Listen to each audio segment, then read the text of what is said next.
All right, and we are live. Hi, everybody. Welcome back to the Tuned and Strong.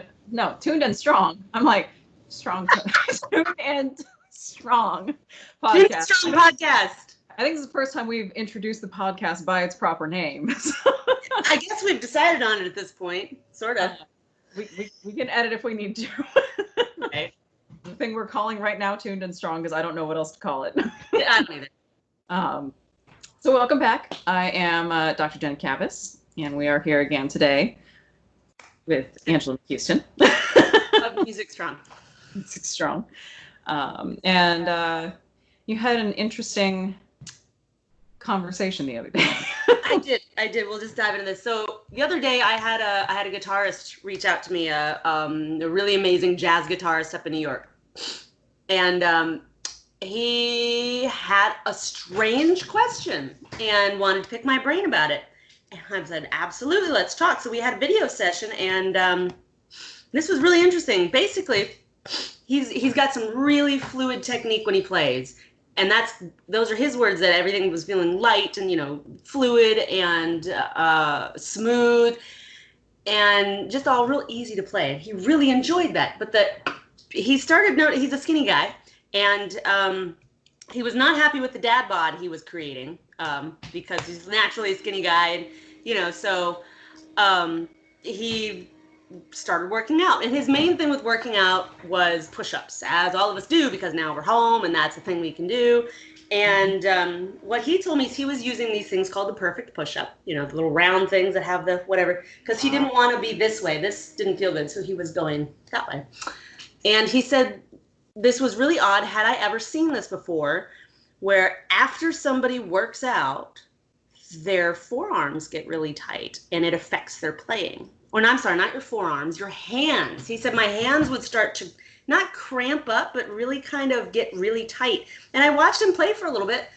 And then, after maybe a minute or two, he started, like, the middle finger kind of came out. Now, we're not talking like focal dystonia kind of stuff, just really felt tight. And it only happened after he did push-ups. Mm-hmm. So I brought this to Dr. Jen and like, what do you think? This is a new one for me. Let's hear your ideas on that. Yeah. So this is actually something that I've been working on for quite a while in a couple different aspects. Just because of my previous injury, which, if I've got something wrong, I'm gonna figure out why it's wrong and dive into that. So that's why I've been diving into this. So there's a couple different things that I see with situations like this. I had kind of come to this conclusion anyway, just experientially.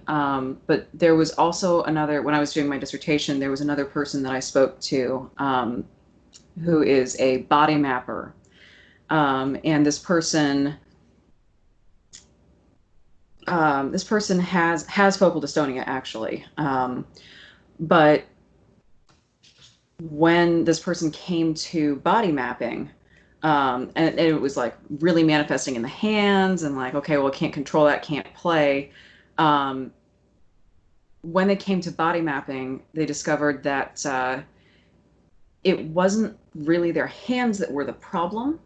It was more an overall bodily tension or misuse that was manifesting in the hands.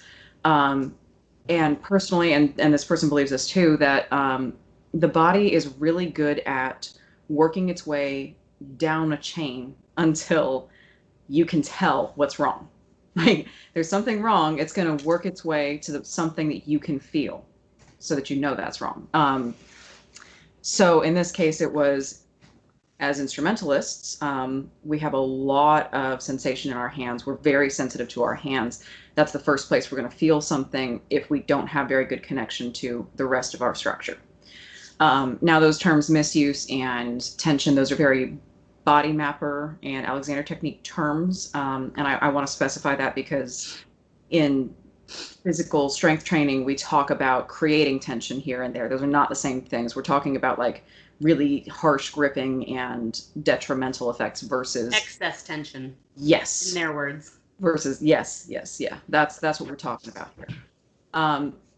So with situations like this, Uh, what I have found to be most common, aside from just overall excess tension, when it seems to be exercise related in particular, because he had a very fluid technique, right? Before he started working out. So, in terms of use at the instrument, that's not the issue. Right. Otherwise, it would have manifested sooner. Mhm. So, most likely, what's going on is that there is some sort of larger, deeper muscle structural issue. There's just a weakness somewhere that he can't feel. So his body, and I mean the fact that he's using the perfect push-up instead of straight, that kind of thing, that to me tells me that he already knows that there's a problem because he's already feeling it if he's trying to do regular push-ups. And there's nothing wrong with perfect push-ups, but that also increases the likelihood of doing this, right? Really, really tightly. Mhm. Where the issue may be further up the chain. Um, which is something that if he weren't in New York, maybe you could test with Yeah. kinetic stuff, but hard to do that distance wise when you can't feel somebody. So, Yes, exactly. So it's like neurokinetic therapy. If you guys don't know this stuff, it's a series of manual muscle tests where you can find a neural weakness in a muscle and where you get compensation. So say his hands are tight, but really what's happening is that say his teres major is weak, causing an imbalance in the forearm musculature. So this is overreacting, this is underacting, and you have to reverse that. But yeah, I can't manually muscle test him because he's in New York. So there is that. I yeah. don't know how to do it online. I know people do. I am not at that level yet. Well, and it's a tough thing to diagnose sometimes, even when you're in person, especially if it's all of those are very common places to either compensate or have an issue. And we'll see people all the time using our system who their traps are really strong, but one of their teres, that's the upper armpit muscle here. One of their teres is great. The other is gone. Like it cannot feel it, cannot use it. I was actually one of those people. To start, like both of mine were bad, but one was way worse than the other. So you try to ask me to press something, which is like a push-up move, is like bench and push-up are very similar. They're not the same, they're similar. So when I started lifting and I didn't have a lot of my deep core muscles to begin with, so that's a problem. It is. I didn't have my teres, I didn't have my lats, I didn't have my pecs. I had no sensation in them. Not that I couldn't use them, but I had no ability to feel them in the movement. So, excuse me, for me, a bench for a long time was purely a bicep movement. So, of course, I couldn't move anything. So now you take That's somebody impossible. who's, yeah. So now you take somebody who hasn't been working out previously and they're doing an even more complex movement, which is a push-up, because then you have to have the ability to maintain that plank position. And especially if your legs are out and your knees aren't on the floor and say you've got any sort of imbalance in any of that chain, you're going to have a problem. And then you've got this motion, Mm-hmm. the perfect push-up. Because at that point you're hanging on for dear life, right? And you want to make sure that you feel something, so you're pushing yourself, but these are the only things that know how to work. That makes a lot of sense to me because I'm looking at his form and I was like, can you do a few push-ups?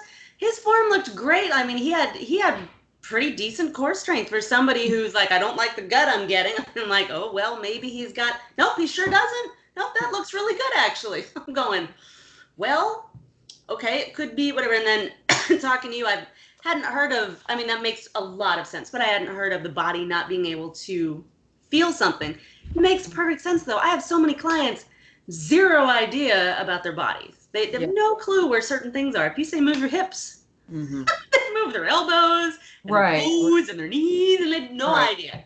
It Yeah. happened today. I told someone what I tell her to do. I think I told her to like squeeze your shoulder blades together and she like bent her knees. I'm like, no, that's not what. No. It was, Yeah. it's just funny because we get into our spaces and we get into our routines and our situations, and what I like to say is that as musicians we get wrapped up in our head space when we're playing. We lose sensation of the rest of our body while we're playing. Mm-hmm. Until something gets tight or sore or something, or gets injured, or, because I mean, how many times have you been playing for like an hour and you're just in the zone, and then suddenly you look up, it's been 45 minutes, and you're like, oh, okay, yeah, we just, so maybe not so much headspace, but if you're not aware of yourself, traveling down the chain is something I hadn't thought of. Yeah, and you only have so much focus too. I mean, your brain can only do so many tasks at once. And we're talking about you're reading music, you're listening to yourself, you're breathing, you're moving your fingers, you're phrasing. Like, that's why we work so hard as musicians, right, to task our subconscious with a lot of these processes. Like, I don't want to be thinking about my embouchure when I'm playing. I can't. You can't think about your embouchure when you're playing. You can't think about it. It has to be subconscious. Mm-hmm. But there's still only so many tasks you can do. And the other thing the body's really good at doing is normalizing discomfort and pain. To the point where, I mean, I know I've had these experiences with, you'll get a massage and you won't even know something was hurt, and then you stand up. And especially if it's like a deep tissue massage, and you realize how much pain you've been in because of the amount of relief you're getting. Yes. And it's actually upsetting because you didn't know you were in that much pain on a regular basis. It just was normal. Like, oh no, my knee feels fine, Like, that's not a problem. It used to bother me. I don't feel it anymore. Heard that before. Heard it. And that's the body will do what it needs to do to survive. The body's not thinking like, oh, well, we're 100% safe. Like, the brain thinks we're safe because, we have food, we have shelter, most of us. We live in a pretty safe society in general. The body is still thinking like, hey, we're out in the bush and there's gators and lions who are going to try to kill us, and we might not have food. So like, no, you can't feel this knee pain if you need to run from a lion. I hate it when that happens. Very good at adapting that. Very good at hiding stuff from us. And I had something else to tangent with that was tied in. Oh yeah, so it's entirely even possible then that let's just say, I'm not saying that this is what he has, but let's theoreticize. That's a word, right? A theoretical guitarist with this problem, not this, but theoretical guitarist with this problem. Maybe he does have a really weak lat or teres. And it's very possible. There's no way we can tell without testing him. Right. And maybe it is uncomfortable when he plays, but he can't feel it anymore. Or maybe it's manifesting as like, yeah, my hip gets stiff when I stand up after, performance. It's fine. It's whatever. Hip could be manifesting. Yeah, when you think of it that way. Psoas issue, you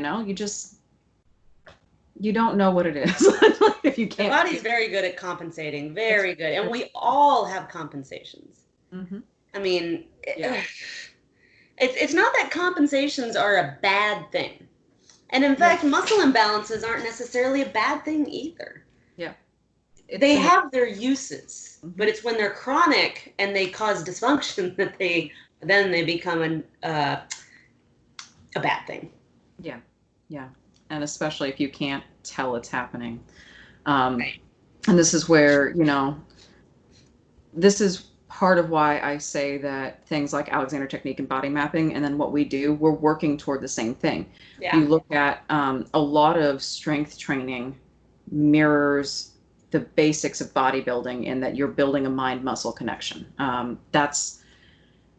You see the bodybuilding programs and people dive into them and burn out, like, because you don't have the mind-muscle connection. That's what takes bodybuilders years.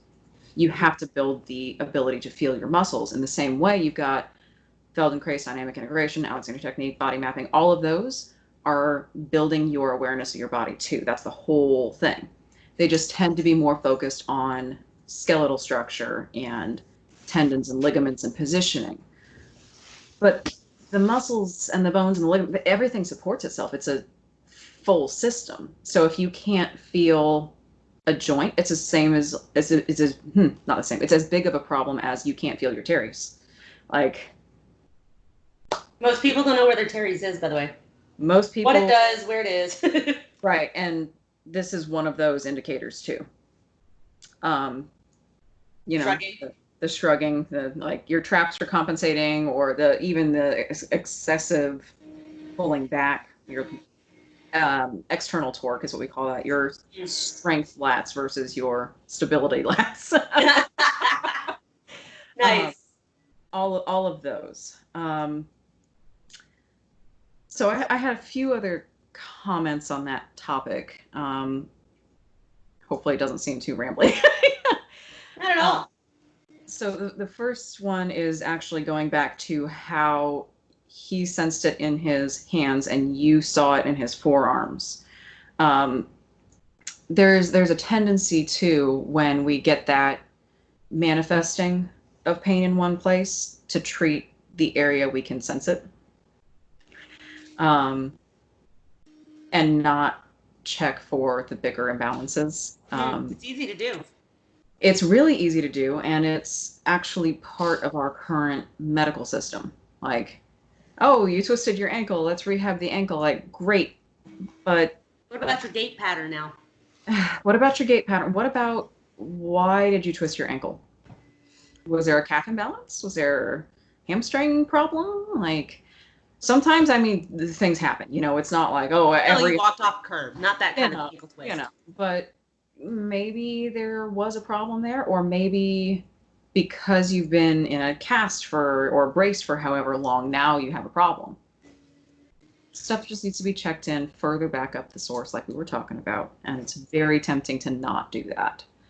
And that's probably one of the most dangerous approaches I see is like, oh, my hands hurt, so I'm going to start doing grip exercises. And maybe you get forearms, but mostly grip and wrist. I'm like, yeah, but is that Mm. actually the problem? Um, Yeah, and that's actually a reason why I have a hamstring tendinosis at the moment. Um, I was going to see a physical. I think I've talked about this before. Going to see a physical therapist for what had been diagnosed as chronic hip flexor tendonitis. They thought it had something to do with the psoas. Well, they just messed around with a psoas that might already have been weak, and they said my glutes were weak, and they just made things worse. And what happened was my hamstrings were involved in ways they shouldn't be. And so I've got some degeneration now in my hamstrings. Oh, goody.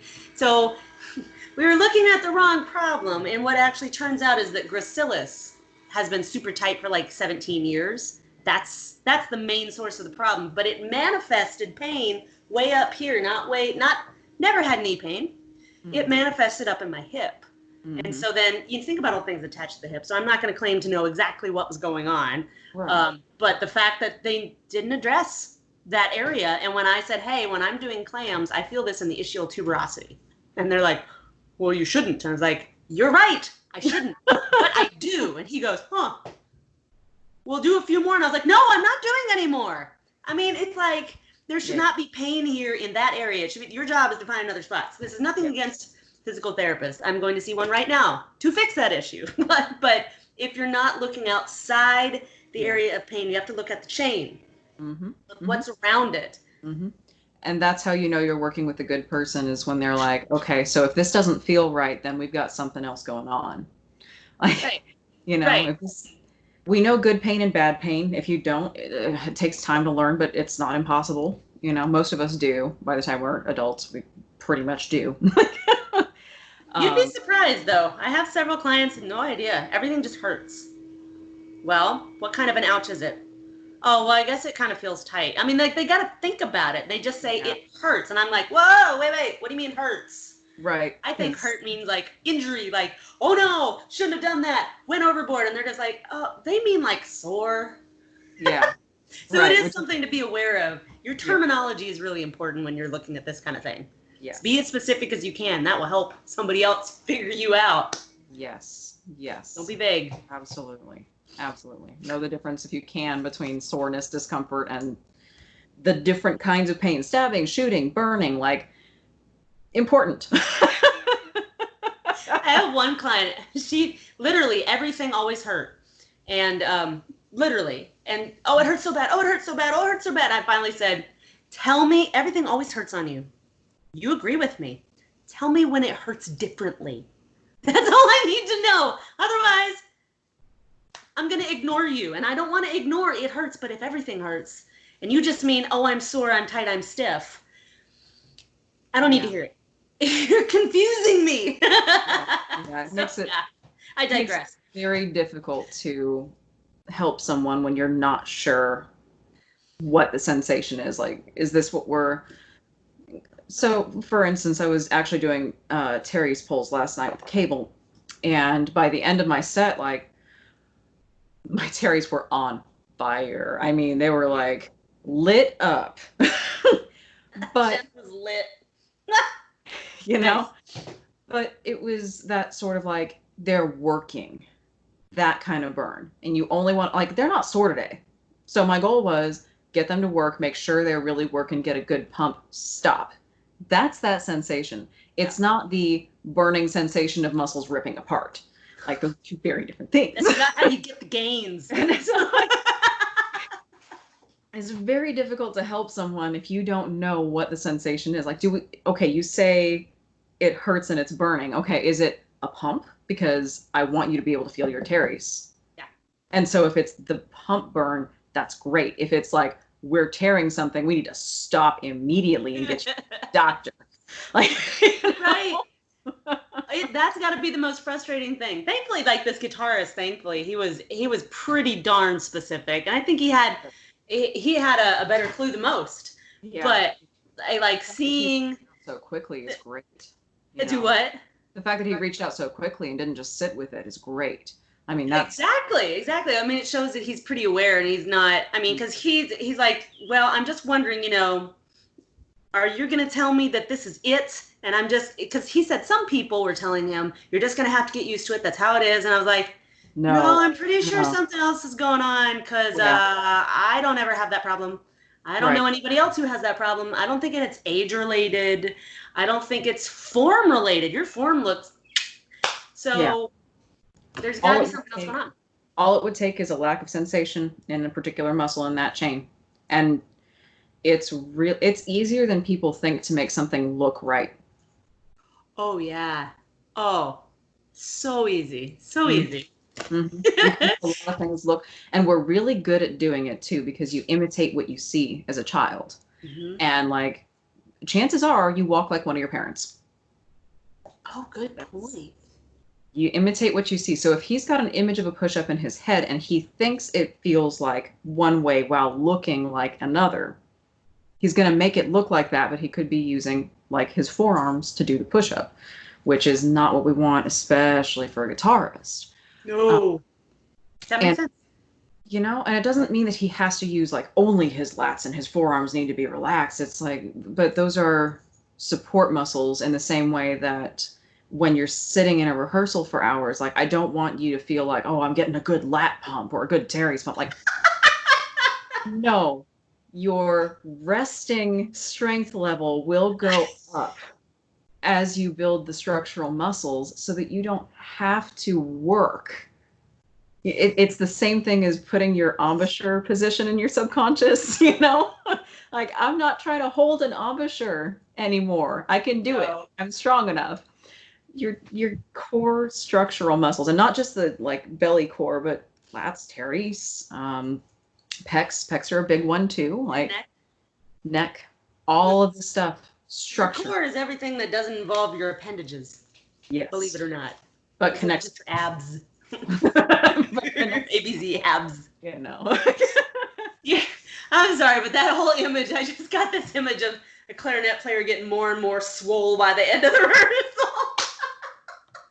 That would be something. Walk out there, man, I got the gains today. Yeah, it's ridiculous. Sorry. Yeah, like, if I see anybody's lats getting pumped up in a rehearsal, I'm gonna be worried about like fluid retention or something. Like, what is going on? Do you need an ambulance? Are you okay? Have you had water today? I didn't mean to digress, but I could not get that out of my head. It sounds funny if you've never thought of it that way before. At least it did to me, and it does to plenty of other musicians I know. I'm like, I'm not talking about flexing for a 2-hour rehearsal. I'm talking about I don't need to work to maintain this position anymore. Right, right. Certain things should be subconscious Hmm. or not unconscious. Yeah, subconscious. Yeah. Yeah. Yeah. But like we said, the body is really good Hmm. at making up those compensations and Hmm. those muscle imbalances and then making them work Yeah. until they don't. Right. So, Yeah. not, and they're not always bad, but Mhm. you want to especially in this guy's case, like, you want to make sure that things up the chain are working the way they should so you can keep, doing Yeah. what you do. Yeah. Because theoretically speaking, those push-ups should not be doing that to him. Like No, that's what I said. I don't think that that should manifest that way unless there's something else going on. But and this is where, okay, well, get checked out, make sure there's nothing else going on, get medically checked, make sure Right, there's right. nothing else going on that we can't address, especially legally, but also just like I would hate to be the person who tried to work on somebody who had a tear I didn't know about. Yeah, and being online has some benefits distance wise, but stuff like that, it makes me kind of go, well, let me refer out. Hmm. Let me refer you to somebody in that area, and if I don't know somebody, I can tell you who to look for. Because I Yeah, would say, hey, go look for one of these guys. there you go. Seriously, they can diagnose it, fix it usually pretty darn quick. Like it's almost immediate. If you do it right, it's Mhm. immediate. Yeah, Now, sometimes it takes a little digging because, like we said, the body is really, really good at stuff. So you could have a bunch of compensations in a right, chain. So you right, fix and one, then it's like an onion, yeah, that's you a know? that's a really important point. Is that when you start feeling your first gap, you're gonna find another Yep. and another and another. Like, It's going to take time, and that's okay. I mean, I've had so many clients be like, why doesn't we fix this one thing and this other thing comes up? I'm like, well, you haven't just been dealing with this for a month. You've probably been dealing with blah, blah, blah, blah. I mean, you have to peel away those layers. well, and like we just said, you walk like your parents. One of your parents has an imbalance. You've got all of their imbalances, most likely. I'm We're talking envisioning my about, dad. I we're love my talking dad, about, but his feet are walk like this. He walks duck footed. yeah. Yeah. I'm like, I don't think I have that one. No, I walk like my mom, not my dad. I'm Yeah. progressively working on that because we've had very similar issues. But That's interesting. I hadn't thought of that. yeah, so it could be even like depending on which parent my mom walks like of hers, so which grandparent of mine. We're talking about potentially generations Oh, of sure. patterning, that you're trying Yeah. to do in one lifetime. Like, it takes time. Yeah, for sure. And the other the other thought I have about this that I feel is it needs to be said out loud so that people can hear it. Sometimes including me. Like, okay, so I've been playing clarinet for I honestly lost track. We're over 20 years. I can't remember. I think it's 25, but whatever, it doesn't matter. So I put that much time into every little detail of how I play. Right. Embouchure, air support, articulation, everything. Musicality, all the history. Isn't it kind of ridiculous then if it took me, even at the doctoral level, 3 years to overhaul my embouchure and airstream and voicing simultaneously? All three of those things were not working together how I wanted them to. 3 years to overcome that. What sense would it make then if I have a lat imbalance that I've had my entire life that it would only take, 6 months? It's a lifelong pursuit, and it's that honing of your craft. If you want to, like, for me, I want to play the absolute best I possibly can. So, Of okay, I'm course. not injured anymore. I haven't been injured for years, but I could play better if my lats were stronger. That's a life Sure. pursuit related to what we do. you know? It's true. It's like, when you say that fitness is not a state, it's a pursuit. And it's not something you ever achieve. Not Mhm. completely. Yes, you can be fit, but you can always be fitter. You can Yes, be good, but you can be better. right. There's always, you don't reach a level of, okay, cool. I hit my blah, blah, blah fitness goals. Right. Yeah, but if you don't work to maintain it, they go right away. Right. So, I mean, it's you can hit maintenance, which is where we all would strive to be for, at least a while. But Right. it takes time. It all takes Yeah. time. And More most of the time than we people want. and most of the people who hit maintenance have done it long enough that they're now excited by the challenge of what could be. You know? um, it's exciting when you do something you never thought you could do. And you hit that goal, you're like, so I didn't think I could do this. But I could do this, and I didn't think I could. So what else could I What possibly else can I do? What else can I do? And it's exciting. It is exciting. And then you want to keep coming back.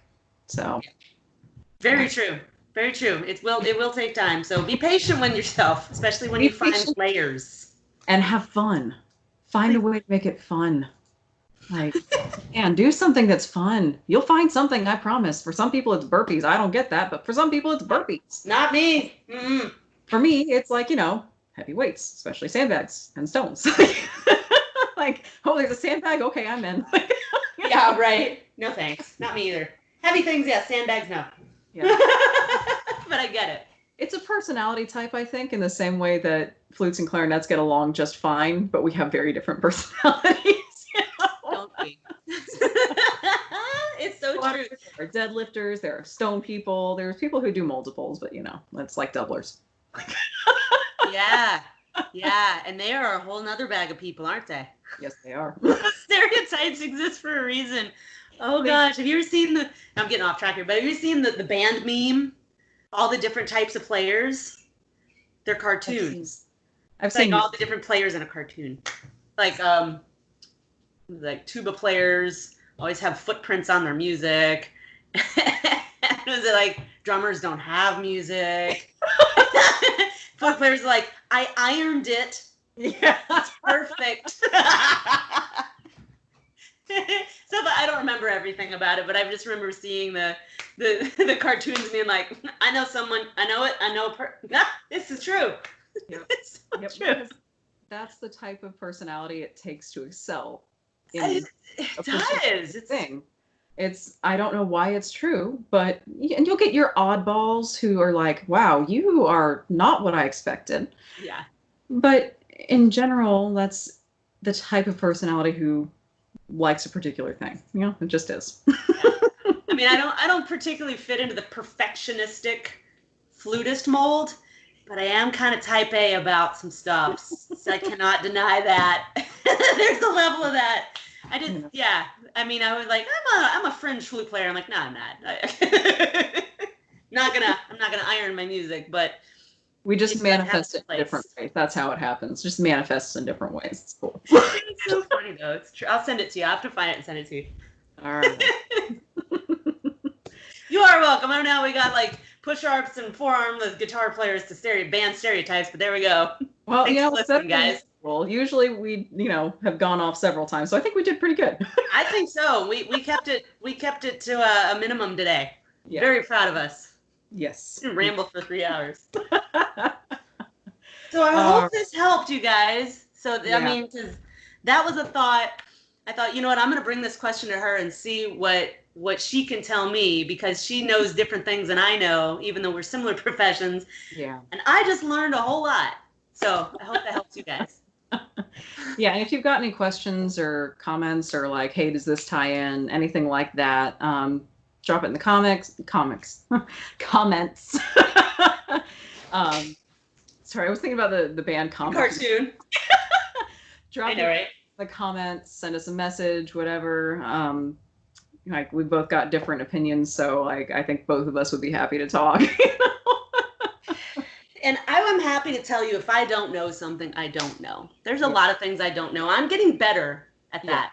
Yeah. I've been really bad at it for a while, so I really just want to fix everybody. There's a lot of things I don't know. Yeah. That's okay. But that's a sign of a mature professional. Is like, I don't know. No, let me get you to somebody who does. So. Yeah. I don't want to send you on a wild goose chase, but sometimes I don't know who that person is either, but I can at least give you some suggestions. Right. So, yes, thank you. But I agree with that. Someone who's okay with saying, I don't know in a professional setting, I know I would respect that. Yeah. Yeah. That's the people who really are good at what they do really are very good at what they do. I have found that they're the ones who are willing to say that. It's the ones who aren't sure of themselves That or will who are come up maybe a with an little less answer. experienced. They'll come up with something, whether it's true or not. So, Yep, good point. Good point. yep. The military is very good about that. You better have an answer. Yeah. But that answer can also be, I don't know. There you go. But I will find out. That's one thing they'll tell you. Like, you can say, I don't know, but I'll find out is the correct answer. And that's respectable too. So, anyway, sorry. I didn't mean to be on a tangent that's, there. My bad. that's fine. Let's do some plugs. Let's wrap it up. So, let's do it. You want to go first since you brought the problem today? I did. I brought the problem. I will bring the clothes. So you can find me, Angela McCuiston, at musicstrong.com, the beautiful logo. You can find me on the socials at the Facebook at Music Strong. You can find me on the Instagrams at Music Strong Fitness. YouTube, I finally figured out I had a channel, and it's Music Strong Fitness. It's some other company I hired once upon a time created it for me, and now it's got some videos, and it's not my main channel, and I don't know how to merge them. But I think if you Google Music Strong Fitness, you'll find that, and you might find me through that. In any case, if you can't, just go to my website, musicstrong.com. Click at the little icons up top, and I've got all kinds of stuff. There you go. I'm on the Twitter too. But I don't tweet much, so I am not on the Twitter. I remember to look once every 3 months. Sorry. Yeah, it's one of those. You can find me at tunedandtonedperformance.com. That's tuned with a D and toned with a D. Instagram and Facebook are both at Tuned and Toned Performance. YouTube, Google Tuned and Toned Performance. I come right up. And we've also got a shared playlist now for the music. Almost call it Music Strong podcast. So I just want to call it all sorts of things. The Tuned and Strong podcast that we're doing here. If you find one of us, you will link to each other's videos with this. So that's another way that you can kind of route from one to the other if you'd like. Mm-hmm. That's all I got for today, unless we've got something else to plug, but I don't think so. Nope. All right. Okay. Thanks for tuning in, guys. And we'll be back hopefully soon with something else.